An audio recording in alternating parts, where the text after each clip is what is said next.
Do you want me to tell you your future? No thanks. I choose my own destiny. Zro Premium. A new Path to power. Choose your own destiny. Today we're going to take a deep dive at the new Psionic Ascension, looking at the new tradition tree in full detail, as well as finding out a little bit more about the Shroud, delving, and how we can forge our own path without taking a covenant with any of the other entities. And then finally, we will take a look at one of the new civics, which is basically an Astrology Civic.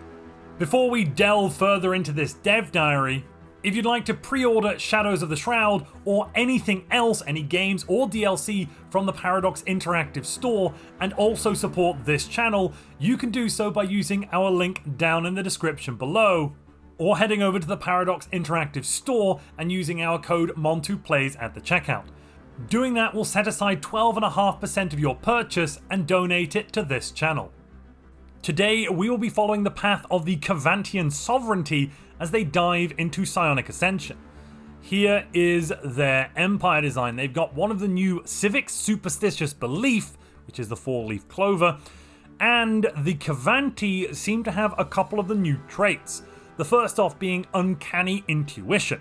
That's granting you +2 effective counselor skill level as a trait.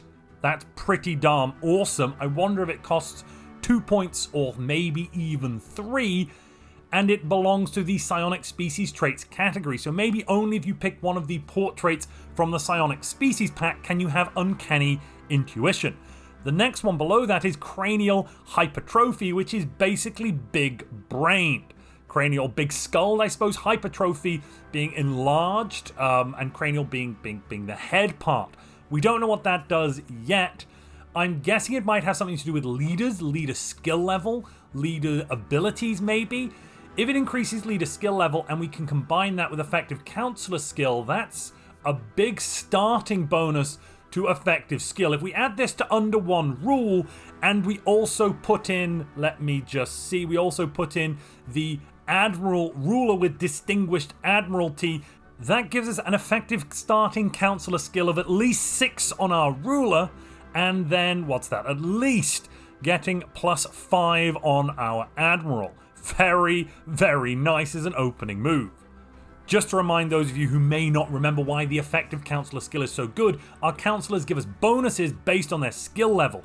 Every time we get +1 extra skill level, the bonus we get increases. For the researcher, head researcher, that's bonuses to research output, which is very nice. For our military, we're getting reductions to upkeep and so on. For our ruler, that is usually an increase to edict fund, and then also something else. For dictatorial, that's a reduction to pop amenities usage. As is typical with the Ascension perks that unlock paths, the Mind over Matter Ascension perk, which is staying the same, can be selected as your 3rd Ascension perk. Not much has changed regarding this Ascension perk itself. You'll gain access to the Psionic's tree, but now if you're noticing there is a bit of a flashing image behind that Mind over Matter, flickering one I should say, you can also take a different perk if you're a Gestalt Empire.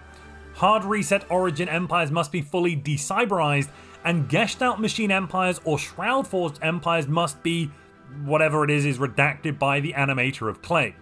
Anyway, machines, whether Gestalt or individualistic, they can both take this Ascension perk, tend to have a slightly tougher time interacting with the Shroud. So the interdimensional processing Ascension perk requires 1 extra perk unless your empire has a chosen civic, meaning you can only take it as your 4th perk. Interdimensional processing is basically the same as Mind over Matter though. You get access to the Psionic tree and you unlock the Mind over Matter agenda, which grants psionic technologies as research options. From a lore perspective, what's basically going on here is that the machine has worked out that their calculating potential is limited when constrained only to the 3 physical dimensions. There is more to be gained by reaching their network into the spaces beyond the void. The Psionic Tradition Tree requires the Psionic Theory technology. You can get that using the agenda as a guaranteed research option and get 25% progress on it. Unlike the Biogenesis, the Biological Ascension path, this isn't a tradition tree that has variable options, it seems, or at least nothing here is written to tell us that is the case.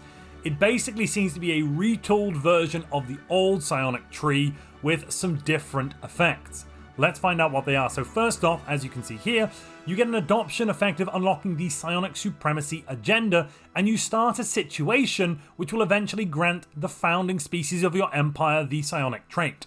When you've finished this tree, you will get the Sight Beyond Sight Edict, which currently costs a little bit of Zro as upkeep and gives you some increases to sensor range, reductions to FTL jump time, that kind of thing. We don't know if it still does the same, but that's what it does at present. You'll also get minus 10% to empire size effect. That stacks with a few other empire size effect reductions. That can be very nice if you're a hive mind getting minus 25% empire size effect already. But overall, I don't think it's that strong. Your first pick in this tree is the Psi Core. Taking this will unlock the situation's second stage and the Psi Core building, which, if it's like the current Psi Core building, will be granting us telepaths. Following that, you can take the Great Awakening. This unlocks the situation's stage 3, and at stage 3, all latent psionic species will then unlock their full psionic potential. After you have psionically ascended, this also allows you to psionically assimilate other species, unlocking their latent abilities as well. I wonder if this works for robots too. To the right, we have Clairvoyance. That would speed up your situation by 5%, and then after you have ascended, you'll get +1 sensor range from your psionic commanders, +10 base intel level, +2 code breaking, and +2 encryption.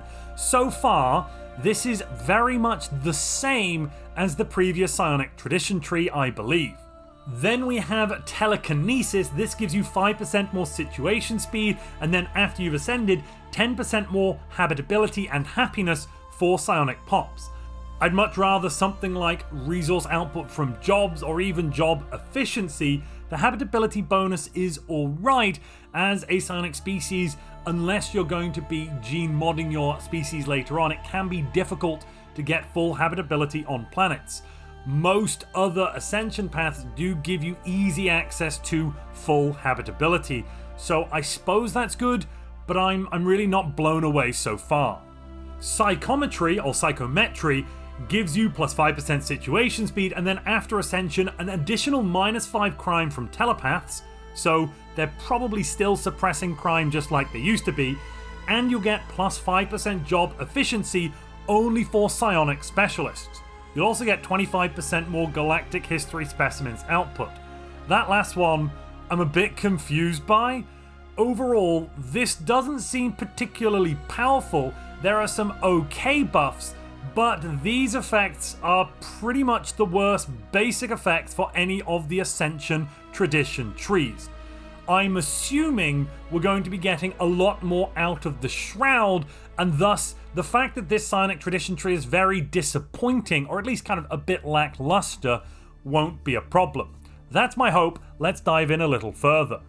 So just like other Ascension paths, you will get a situation when you begin this tradition tree. This tracks your progress through the Ascension and explores the societal ramifications of the great change you'll be having. Here we can see one of the event pop-ups that will be granting you the latent psionic trait on your pops and also unlocking the Shroud tab, so we can get access to the Shroud before we have fully psionically ascended, it seems. Here you can see the visual difference between a psionically ascended species from the psionic trait pack and an or pre-psionically ascended empire. Basically their eyes glow. They call it enlightenment because of the glowing eyes. I am very interested in finding out if the psionic trait is the same or if it's changed from what they currently have it as at the moment, if there are some new effects there. Whilst you're progressing through this situation, you can hasten your awakening through organized meditation, consuming psionically active materials, Zro, definitely not any dead aliens you'll be snorting with that one, or unraveling the threads tied to other planes of existence. So it seems like you can speed up the situation by basically dumping Zro on the problem, dumping astral threads on the problem, or organized meditation, which has the unity symbol there, so I'm guessing that means you're dumping unity on the problem. so getting a unity reduction. That's the norm when we compare it to some of the other Ascension situations. Should you lack either of the latter, our approach guides us towards what we seek.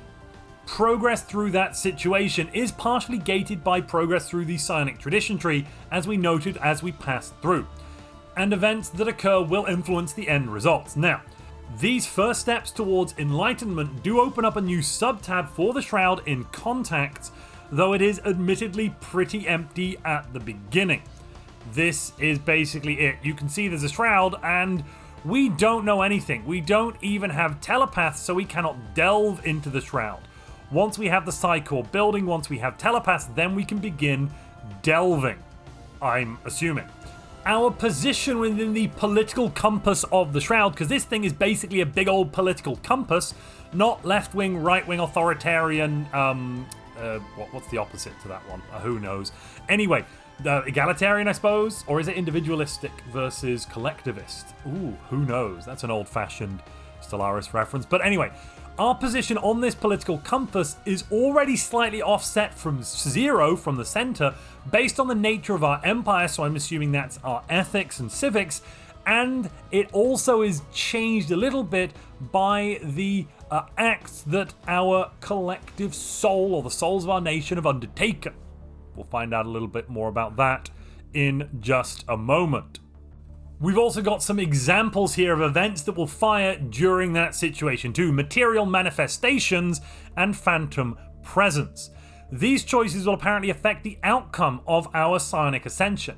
Exactly what that means when we're talking about outcome here isn't really mentioned, I don't think.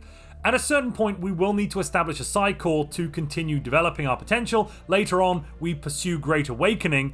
And then later on, once we've reached our full potential, we can realize our full potential, and then our telepaths can reach into the Shroud. So we actually do have to finish that situation before we can delve. Having telepaths is great, but apparently we can't delve until we've actually completed this situation.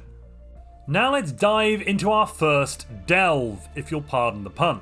It's important to note here, as you can see from our Shroud alignment or attunement or whatever it is, we have actually moved since we last came and looked at this screen. The Cavanti have moved to the right. They've shifted right, gosh darn it, ladies and gentlemen. This is because we've been doing things, apparently. Actions in the game have impacted our attunement. I think that's pretty cool and definitely quite thematic. Here we have the end of the Ascension, where we will finally be able to delve. With our eye open, it is finally time to delve in and commune with entities therein. Piercing the veil and reaching into the Shroud is no trivial matter. It can take years to recover from such an exercise. In mundane mechanical game terms, delving starts with a 5-year cooldown. This of course can be modified in many ways, and there is no longer a material cost to delving, so you can spam that button every 5 years to your heart's content if you want to take the risks. Here we can see the results of our first delve. We found a presence, a beckoning warmth, and we can attempt to have a communion with it. We have a special project, Commune with the Unsevered Presence. Communing with the entities we find reveals their domain to us and gives us a special project to make first contact with this entity. Here in this GIF, you can see that we have actually found the domain of the Unsevered Presence, which turns out to be the Cradle of Souls. This is one of the new entities, or patrons, I suppose, that exists in the Shroud. This entity seeks order and harmony, but we Cavanti know that this is foolish. Order comes through the crack of a lash and by force of arms. So, we then get an event, right? And the event allows you to reject this entity, meaning you will lose significant attunement, which is, I believe, what we call your position on this political Shroud compass within the Cradle of Souls. It also reveals the Cradle of Souls in the Shroud. By losing attunement, I think that boots us in the other direction. We could also grow closer, which I think gives us more attunement here, or consider it. Not sure what that does yet, but we'll have to find out. There's also a hell of a lot to break down now in the Shroud window. So, Cradle of Souls, we've got what looks like a quest from the quest system. The reward is 100. I'm thinking that's attunement. I'm pretty sure that's the attunement. Currently it's at minus 300 of 1,000 because we got lots of negative attunement. And then we can add envoys to increase our attunement. So there is a way to basically add attunement to an entity by maybe we're feeding them the envoys, maybe we're just assigning them like improved relations. We'll have to find out. There are also accords and covenant powers. Then at the bottom there, you can see there are positive and negative deeds. So, warring, I'm assuming that's going to be going to war. Willing, slaying, claiming, and recapping, or reduce our attunement with the Cradle of Souls, and thus increase it with whatever's on the other side. Positive deeds here, embracing, resolving, infiltrating, pleasing, and voting. I don't know exactly how we do those, but those will increase our attunement with the Cradle and bring us closer into full alignment. Attunement to a domain grants psionic accords, which are essentially passive effects for mastering that domain. Active covenant powers exist for those who are more eager to lash themselves to serving a single patron. Rumour has it that a servant can never truly reach the pinnacle of their potential though, and that such an easy way out is more limiting in some ways. The next entity we encountered was a starving being, a ravenous beast called the Eater of Worlds. The raw power of this creature appealed to the Kavanti. So we've moved far enough now into the Eater of Worlds domain that we can see the positive deeds here for the Eater of Worlds when the gift cycles around, just keep watching that bottom right corner, are the opposite or the negative deeds of the things that help the Cradle of Souls get attunement. So basically we can either be attuned to the Eater of Worlds or the Cradle of Souls, not both. We can also see what the first accord with the Eater of Worlds is. That is Frenzy. Frenzy grants us plus 50% army damage and 15% additional ship fire rate. Okay, I'm starting to think the very powerful stuff in Psionic Ascension is within the Shroud, not just in the Ascension itself. 15% additional fire rate as an opening bonus. Oh daddy, please. The devs do note that the deeds associated with the Eater of Worlds are diametrically opposite to those of the weak and pathetic Cradle of Souls.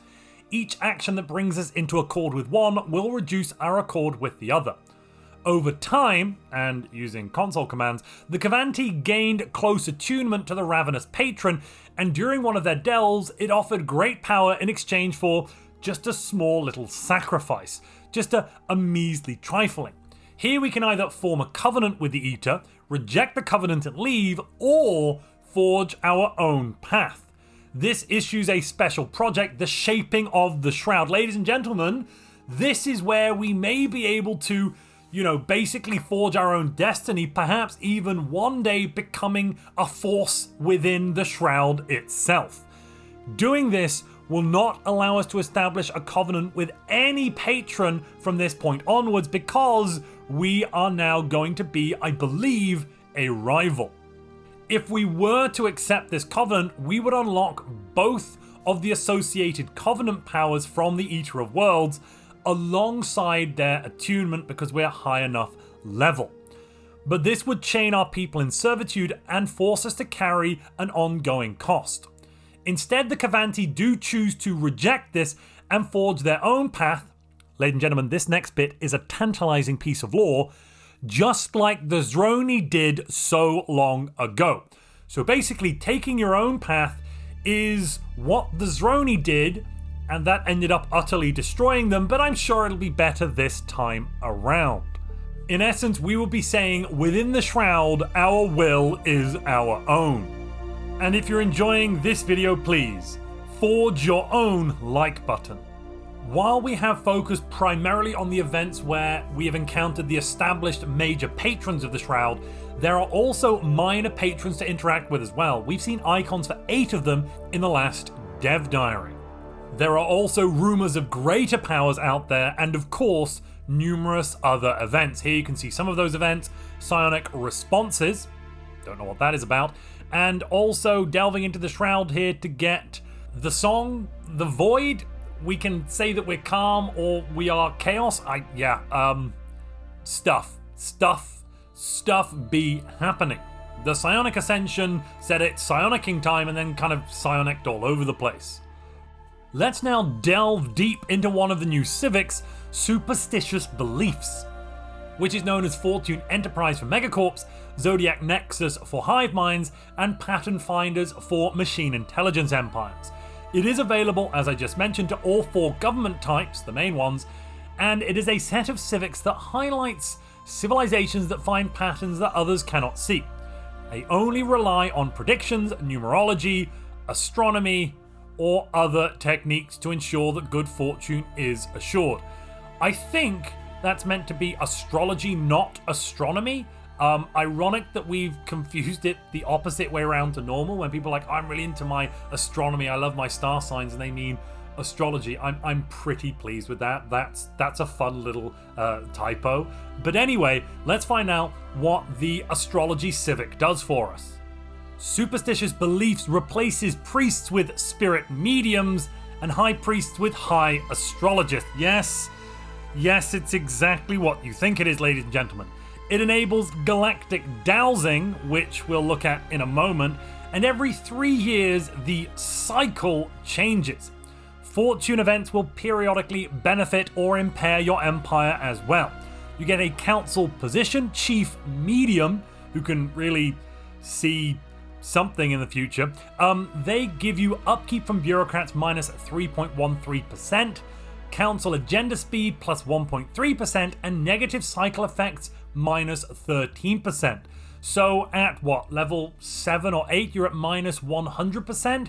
I'm assuming it's still capped at minus 90%, as most reductions are. Otherwise, if you can boost up to level 10 with effective councillor skill level and other bonuses, you could basically negate any negative effects from the cycle. Fortune Enterprise is the Megacorp version. It's basically the same, except we have Fortune Tellers and Fortune Brokers in terms of names, and the councillor position is Executive Astrologist. This is pretty much identical. Instead of stopping negative cycle effects, though, it massively boosts the positive cycle effects. Wow. We need to find out what those cycle effects are, and we will in just a moment, ladies and gentlemen. First, let's look at the Gestalt Consciousness versions.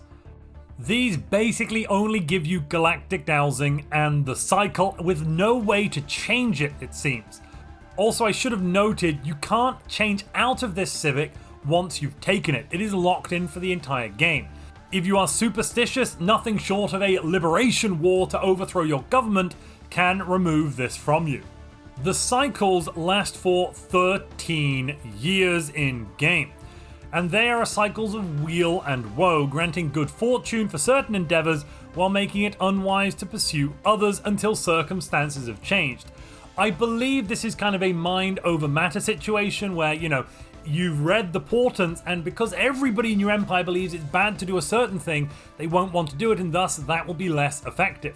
Or something is effective because they just care about it more. Their Galactic Dowsing Edict as well here is going to allow you to apply your skill at divination to surveying, which will apparently give you tangible benefits. Dowsing in Stellaris is real. The edict grants you 1 more unity for every 100 bureaucrats, that's basically the priest job, and you will get a 10% chance to increase the resource deposit size when you are surveying. Jumping over to the cycle, here we can see the Cycle of Harmony. This gives us 13% more unity from jobs, 7 stability, and 13% ship fire rate in friendly systems. Basically, it's going to boost your economy and make it easier to defend yourself, but you'll get more war exhaustion, more ship upkeep, which is diabolical to be honest, 13% ship upkeep, nasty, and a reduction to ship fire rate outside friendly systems. This basically means you don't want to be going on the offensive. After 13 years, the cycle changes and you'll get something else. We don't have a full list of what the effects here could be. Depending on exactly what they are though, that will tell us whether this civic is strong or just fun, flavor, and RP. These effects here do seem to be quite a big deal though. The Cycle of Harmony is going to have something of an impact on you. While I've still got you, I'd like to mention that this week we are having our 19th Stellaris multiplayer tournament. If you'd like to participate in that and compete, head over to my Discord server. If you go to MONTUPLAYS.com, you can find a link there to the Discord server, where you then need to go down to Montu's tournament tab so you can sign up for the ping roll and also place your name in the hat to play in one of our qualifier sessions, which will be happening on Friday and Saturday. You can tune in on Sunday for the grand final. This is Stellaris' longest running prized tournament. If you'd also like to support it, the MMM is a community funded prize tournament after all. Just send me an email at montuplays@gmail.com and we can talk about how you can donate to that prize pool. Don't forget, if you want to pre-order Stellaris Shadows of the Shroud or anything else from the Paradox store and also support this channel, you can do so by using the link down in the description below or heading over to the Paradox Interactive store and using our code MONTUPLAYS at the checkout. If you enjoyed this video covering the next Stellaris DLC Shadows of the Shroud and you'd like to know a little bit more, you might want to hear about the full feature list. To do that, click the video on screen now.